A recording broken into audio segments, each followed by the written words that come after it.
পূজা চলো। একটু দাঁড়াও। এটা কি করতেছো?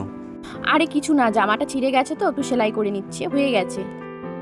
ছেঁড়া জামা কেন পরতেছো? অন্যটা পরো। বাজারে তো যাচ্ছি, ওখানে একটা নতুন কিনে নিব। আরে নতুন জামা নেওয়ার কি আছে, একটুই তো ছিঁড়ে গেছে। আর 1 বছরই তো হয়ে। আজকের ওয়েদারটা অনেক সুন্দর, তাই না? হ্যাঁ। ইস। কি হয়েছে? আরে জুতোটাও ছিঁড়ে গেল। একটু দাঁড়াও, আমি নতুন জুতো নিয়ে আসতেছি। আরে রে, কই যাচ্ছ? একটু দাঁড়াও। আমার কাছে আঠা আছে, আমি লাগিয়ে নিচ্ছি, এটাই অনেক দিন চলে যাবে। নতুন জুতো আনি না, কি করতেছো? আরে নতুন জুতো নেওয়ার কি দরকার, এটা তো আঠা লাগিয়ে দিচ্ছি না, এটাই অনেক দিন যাবে। আর এমনি তো আমাদের এখন টাকা জমানোর দরকার, ফালতু টাকা নষ্ট করে কোনো লাভ নেই।